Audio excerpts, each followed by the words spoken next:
Morning Song by Sylvia Plath. First thing first, let's focus our attention to the title Morning Song. When we say Morning Song, we may Sri Lankan people may remember like Telejatika Vimane, especially like in our radios. But here, this is about something else. Uh, Morning Song, when we say morning song, it must be something beautiful. It must be something interesting. It must be something calm and quiet. But we don't know yet. So let's find it out. And this is about, should I tell it right now? Okay, no matter. This song is about Sylvia Plath's daughter, whose name is Frida Hughes, right? Okay, let's enjoy the poem. Love set you going like a pet gold watch. Full stop. Okay, this seems like a declarative sentence, but we are not going to talk about LSUL here, are we? Right? This is literature. Okay, what does this mean? Love set you going like a pet gold watch. Okay, imagine you are just got married. So once you got married, what are you going to do? You are going to make love. So once you make love, what happened? Maybe nothing, but most probably you will have a baby, a pet called watch. Okay. As a product of making love, you are going to have a baby. Not you, anyone. Okay, we can say like as a product of making love, a baby can be born, right? So here there is a comparison, like a simile, like a pet gold watch.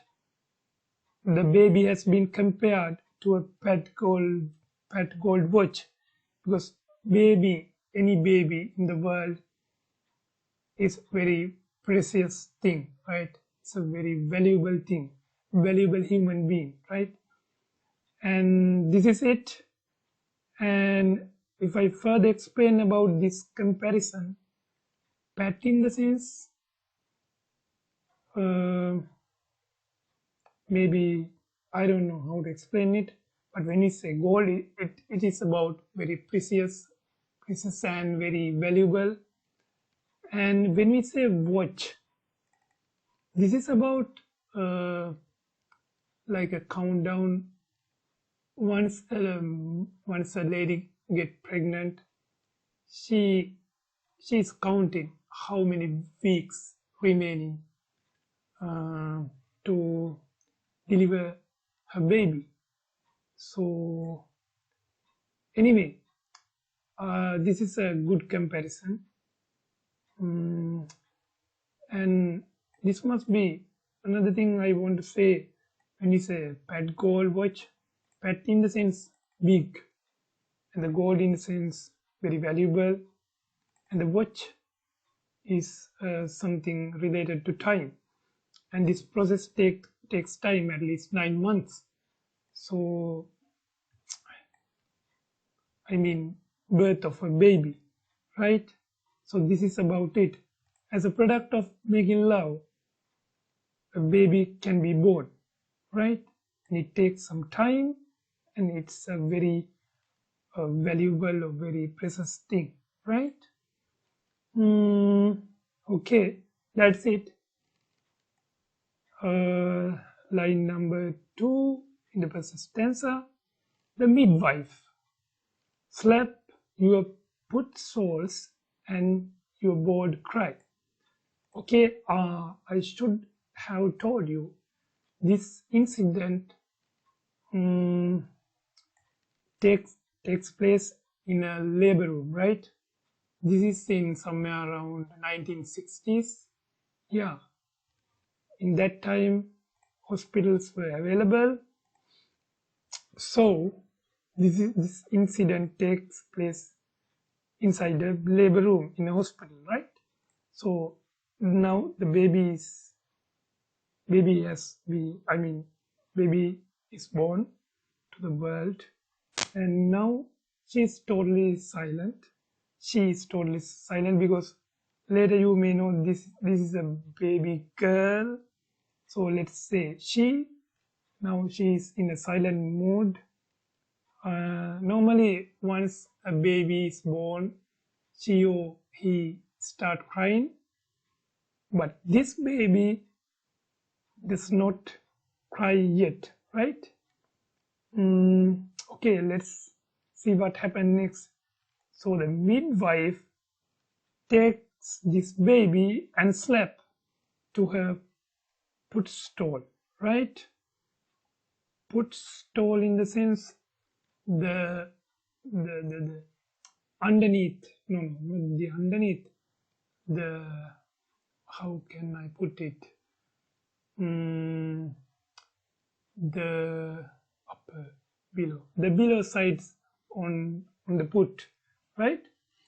Okay, now the midwife slaps the baby's foot soles. As a result, the baby start crying. The bold cry, when we say bold cry, we can take this as like welcome to the earth, right? And it's like adjusting to the human life. And yes, that's it. This is literature, right? This is we have to take like that. Bold cry. It is very intensive crying because it's the first one, and the volume is so powerful. I mean, volume is high, and the intensity of that cry is so much powerful. Okay, that is it about bold cry. Took its place among the elements. So here, took its place, it in the sense, yeah, its place, took its place, yeah, it's in the sense must be the baby. The baby has taken its place among the elements. In the element, in the sense, now the baby is in the labor room, and there are other goods, like, I don't know, there are some goods inside the hospital, and the baby is one of them, kind of inanimate thing, right? Or we can take this like, what are the 4 elements in the earth or universe? Because according to the details, Sylvia Plath was interested in what do you call it, astrology or something related to moons and suns, these kind of things, right? So in that case, we can take this as elements. What are the 4 elements? Like fire, water, earth, air, and the baby is one of them, which basically means baby has been welcomed by the universe. Okay, that's the meaning of this sentence. Okay, welcome to the earth, and that's it. Okay, let's move on to the second stanza. Okay, now we are not in the, okay, let's assume that we are in the labor room in the first stanza. Now it's over, and now we are going to the ward. Or you can put any number. Let's say ward 10 or 11, I don't know, whatever you like. Now we are in the ward, in the hospital. Our voices echo.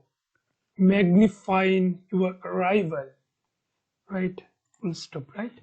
Okay, other voices echo in the sense there may be here, I mean, in addition to Sylvia Plath, her husband must be there, and husband's mother should be there, and husband's father should be there as well, and Sylvia Plath's parents should be there. Okay, we have to take this over like that. So other voices echo in the sense echoing, because if you ever have been to a hospital, you may have experienced the sound when we say something, it's echoing, right? It's kind of a result of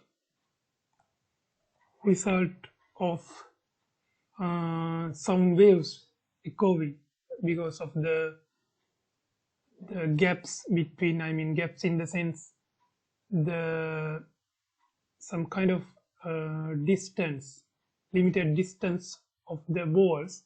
As a result, what we say is echoing, right? So here it's like a kind of, what do you call it? It's like unclear voices, right? Our voices echo. We can say it like, oh, look at that baby, how beautiful she is. Oh, her face is like her father. Okay, these kind of stuffs. Our voices echo. Magnifying your arrival. Magnifying in the sense, it's like a new experience, and they are uh, they are going to talk about in deep, and they are going to admire it, appreciate it, and like, wow, oh my god, look at that, like that. Okay, magnifying this is your arrival, right? The baby's birth. Simple enough, right? New statue. This is a metaphor, right? New statue. The baby has been now compared to a new statue, right? An inanimate object, right? It is okay. Now the uh, baby doesn't cry no longer. She is again in silent mode. So we can identify this baby as a statue. She's not going to move. She's stand still. Okay, right. So normally statues can be seen inside where, in museums, right? Actually here the hospital has been compared to a museum as well. When you go to the next slide, uh, in a crafty museum, right? We have to take like this new statue in a drafty museum, right? There's a comma. Okay, draft in the sense it should be unpleasant. Even though this is not a museum, this is a hospital. Okay, draft in the sense it. I think it's not a private hospital. If it were a private hospital, it should be a very pleasant thing. I think Sylvia Plath had been admitted to a government hospital. That is why this drafty adjective. I don't know, it's adjective. Okay, it must be a, I don't know, you better find it out, right? So anyway, drafty in the sense it's really not really, it's somewhat unpleasant and somewhat strange, this hospital, because we are not going to hospitals to enjoy, right? Okay, that's it. Okay, then your nakedness shadows our safety. I don't know why didn't Sylvia Plath put this line to this here, I mean to the second. Then we can take this as a complete idea, right? She has put some idea here, and then yeah, this is a literary device, right? Can't remember the name. Okay, we can talk about these devices later in another video, right?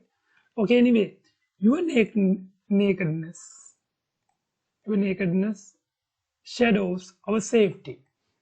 Okay, now the baby's statue, it's like a statue, and I think the baby has no any clothes yet, right?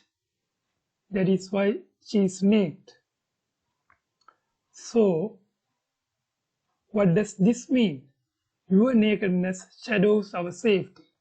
Okay, we can take this, I mean, here the idea is when a baby is without any clothes, we can see everything in baby's body, everything in the sense everywhere. So once a baby without a clothes, especially a newborn baby, we can inspect are there any problems with the body parts, right?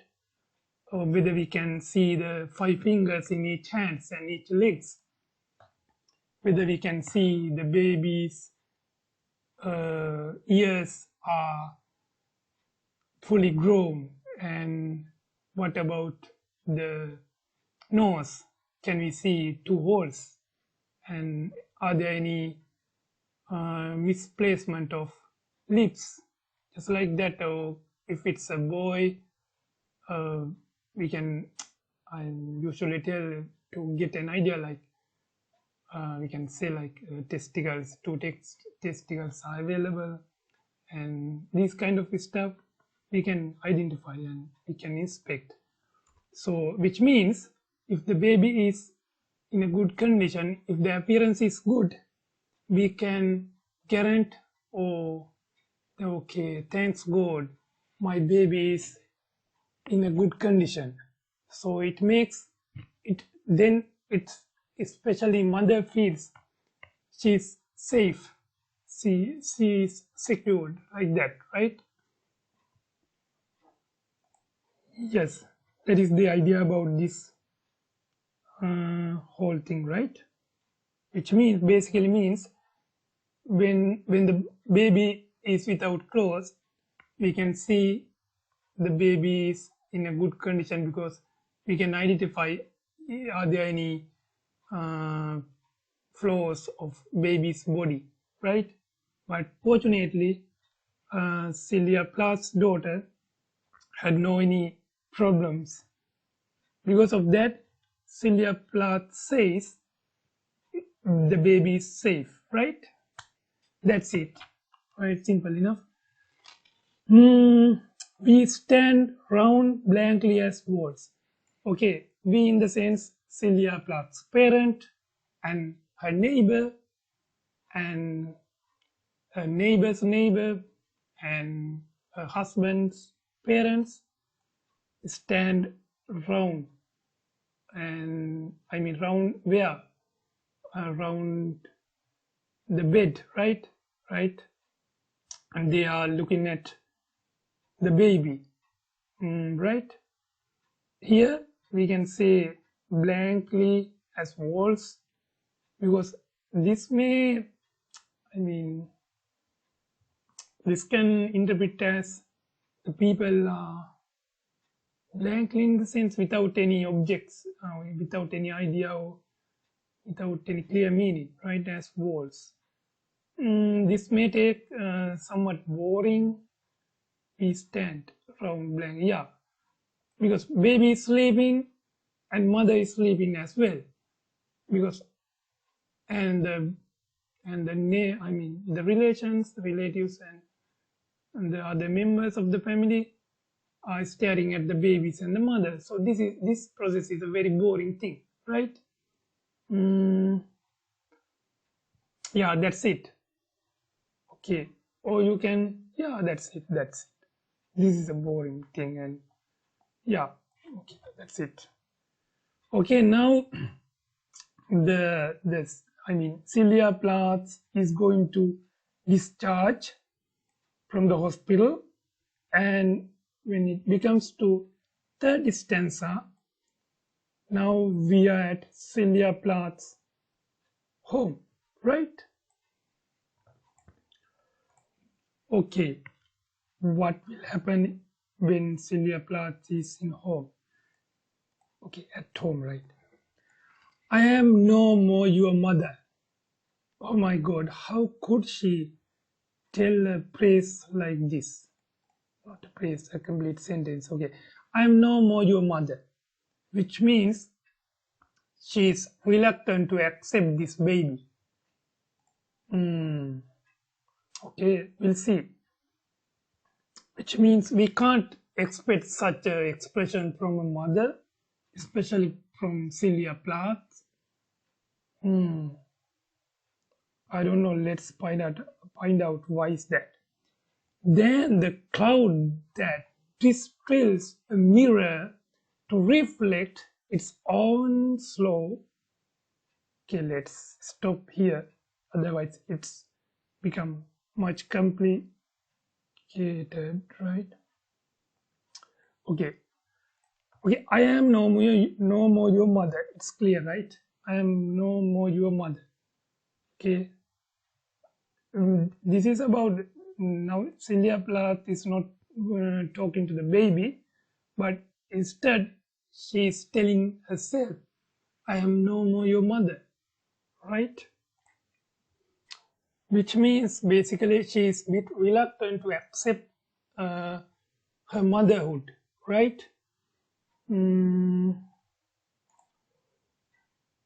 And she has no any maternal feelings towards the baby yet, right? Because this this this baby girl must be the best uh, child in of Sylvia Plath. That is why she's feeling like this, right? I am no more your mother. Then so there is a comparison because of that. Then the cloud that distills a mirror to reflect its own flow.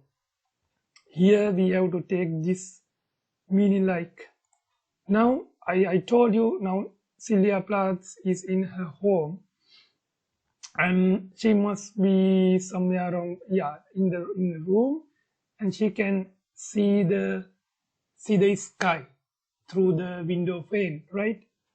Because of that she sees a cloud. She sees a cloud distills a mirror to reflect.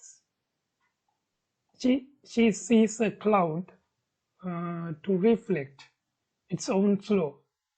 Here we can see. Okay, let's go to the next line as well. Effacement at the wind's hand. We can take this like when she sees a cloud in the sky, she can notice it's it's I mean it goes away, right? Because of the wind. This cloud, this particular cloud, or whatever the cloud is, it can't stand still because of the wind. The cloud has to move, right? Just like that, Sylvia Plath says she can't always be with her baby girl. She has other works. She may have to cook, or uh, she may want to go to fair or to the supermarket or enjoy her life. She can't be with all the time with her baby, right? Just like a cloud goes away with wind. The Sylvia Plath wants to go somewhere else. I mean, go to other works, right? And can't be with the baby all the time, right? So this is a comparison with the nature what she sees through the window, right? Okay, here when it comes to effacement, this is a process of, how can I put it? This is a process of something related to childbirthing. We can put it like the definition of this effacement: the cervix becomes thin and softer to open the vaginal canal for childbirthing.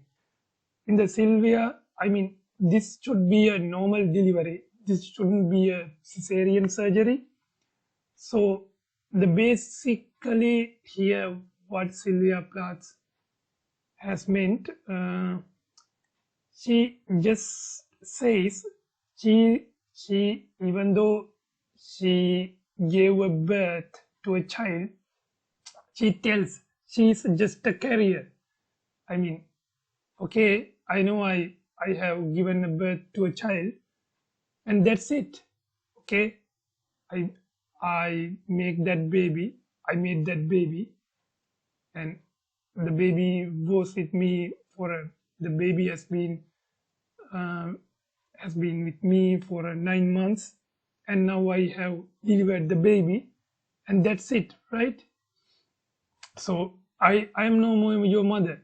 I just did what I mean, I just finished with my responsibility because I gave you the birth, right?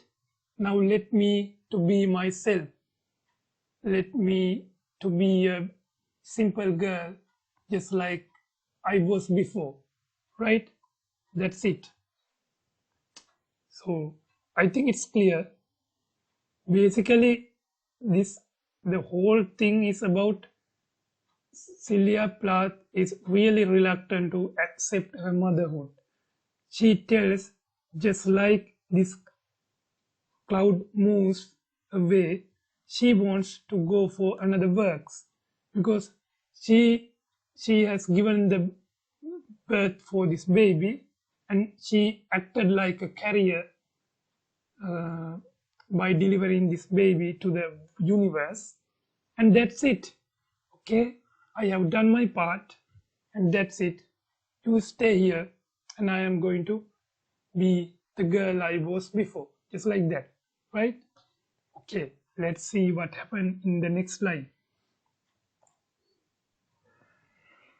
All night your moth breath flickers among the plaid pink roses. Okay, now what happened? Now something different is going to happen. Sylvia Plath says all night to a moth breath.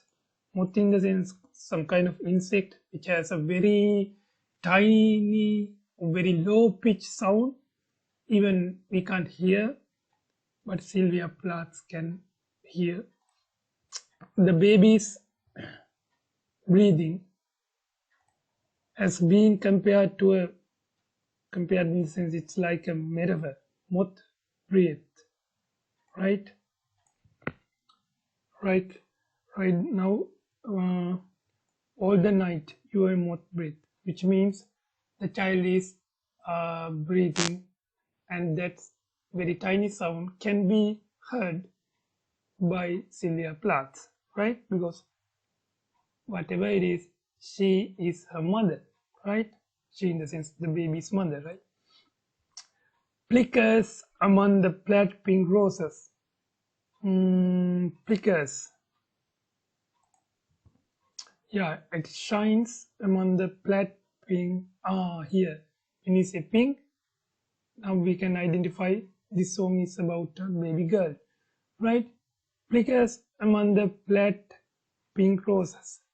This is a metaphor about child's beauty, the baby girl's beauty, especially about her face, and all night the breath of this baby girl uh, can be heard by Sylvia Plath, and the beauty of this baby is like it's shining all the time, and the faces and within lips, and she can notice when the child is breathing, the lips is moving, and the cheeks getting bigger and lower, like that, this process, right?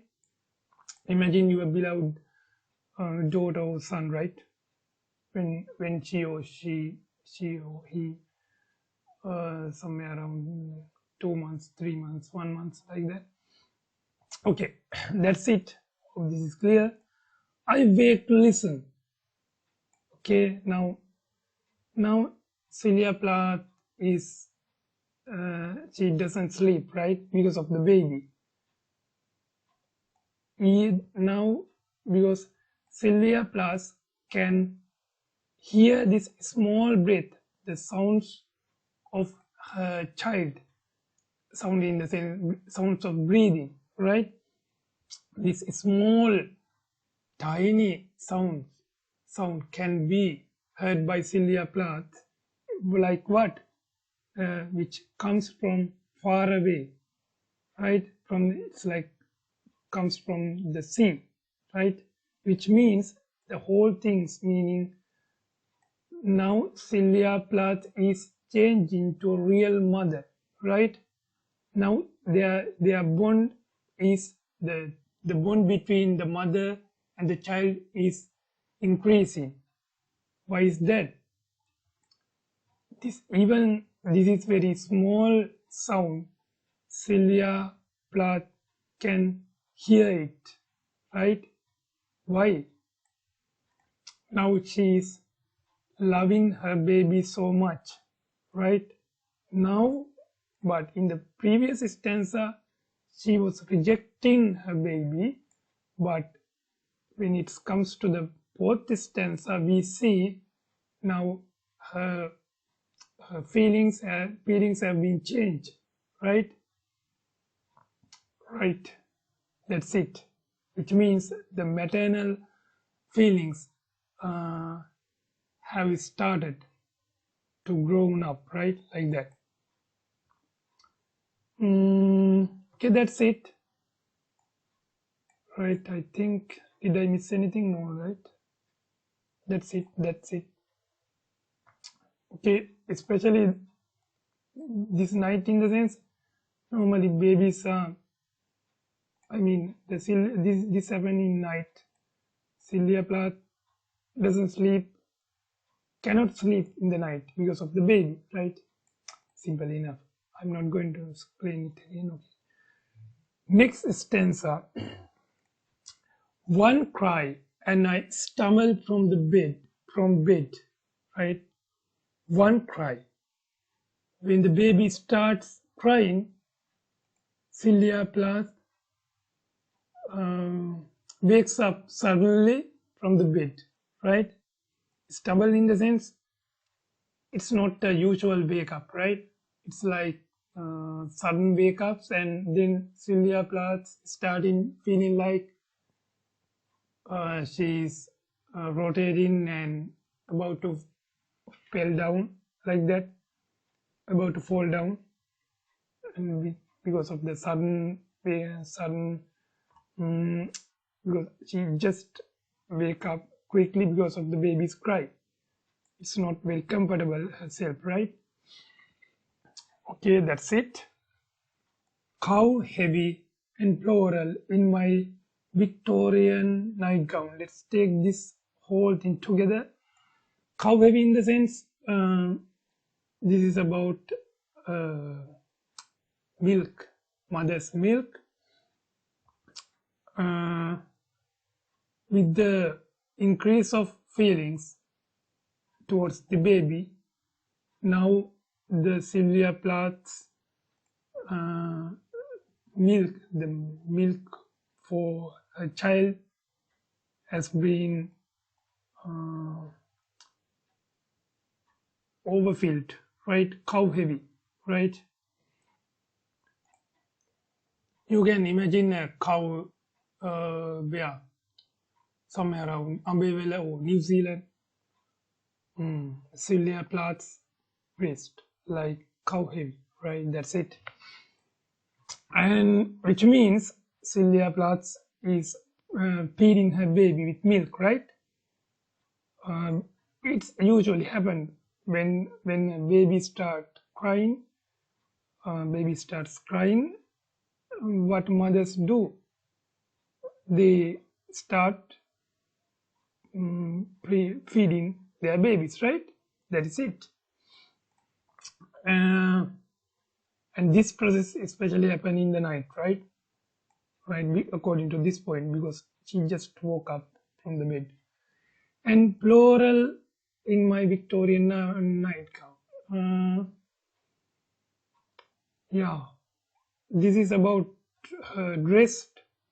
night dress, right? Especially according to our madams just said about this in that century, women used to wear these night clothes, especially with flowers, and that's it. This is totally about describing about her clothing, right?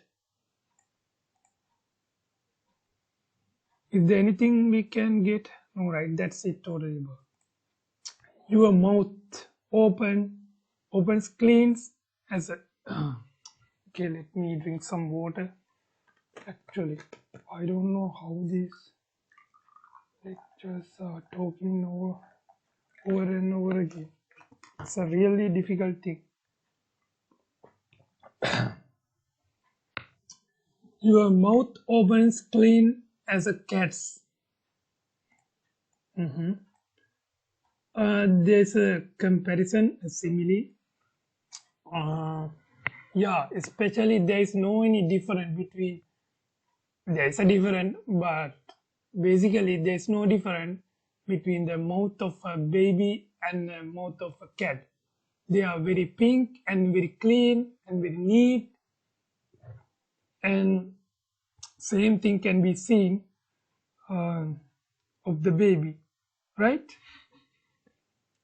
Your mouth opens mean now Sylvia Plath is feeding her baby with her milk, right? That's it. Simple thing. This is in here we can see very so much affectionate mother, right? Grown up mother, right? It's like what we call it, sky and the earth. When this is like sky, I am no more your mother, but when it comes to here, we can feel like upside down, right? Totally different mother. It's like 2 weeks later. This is just came from the hospital, and she's rejecting her baby. And let's say 2 weeks later, something different happens, and 1 month later, oh, we can see a totally grown-up mother, right? Okay, next stanza, I think it should be started with like this. The window square should be connected. Yeah, I think it should be connected with this. Okay, let's say the window square whitens and shallows its dull star. Again, okay, now the Sylvia Plath is feeding her baby, let's say somewhere around 2 a.m. in the morning, and now it's 3 and 4. She sees now is about to light up the day, right?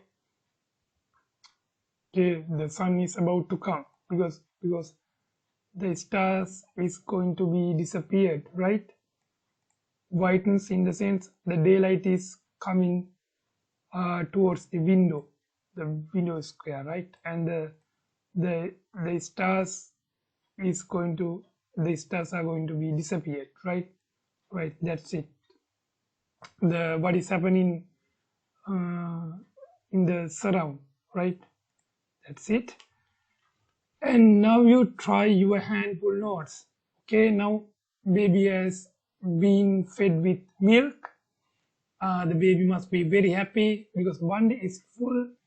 One day is full, and what else? Yeah, in the happy mood. Now Sylvia Plath says Now you try to speak, right?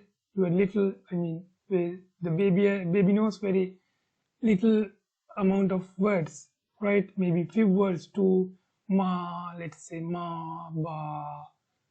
No, baby don't speak bilabials. Let's say oh, oh, just like these sounds, very handful notes. Notes in the sense small sound, cute sounds, right? Notes relating to music.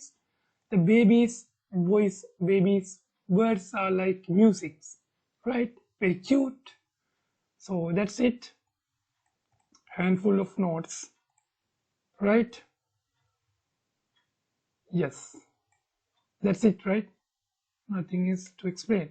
The clear vowels rise like balloons. Yeah, clear vowels in the baby. This is literally means the baby is speaking diphthongs and monotones, right? Because baby can't speak consonant, right? Because babies articulators haven't be they haven't grown well. Because of that, I think the baby speaks diphthongs and what else, monotones, right? mm, so that is why these vowels, clear vowels in the sense a, e, u. Imagine you a baby and they don't say k, b, m. Do they? No, they don't say. Even nasals, they don't speak nasals. They just say ow, I, ma, ah. These are the vowels, right? Monotones, right? Like balloons. In sense, it's the sounds. They are like. How can I put this? Balloons in the sense they are growing. They are becoming larger with the number of birds increasing, and babies start communicating with the mother, communicating with her father, communicating with others. So the baby is growing up and the mother is also growing up with her feelings toward very lovely, very affectionate feelings towards the baby. So here means we can see a completed, a grown up, very affectionate mother towards her baby. Okay, I think you are very clear with that. It almost about 42 minutes. I know if you have watched the whole video, I can imagine how hard it was. But anyway, thank you so much listening to and watching this video. Okay, I think I explained everything as my knowledge. If you find this very useful, just hit the subscribe button and put a like below. And you can also leave a comment as well. And okay, that's it. Thank you so much for watching and listening to this explanation.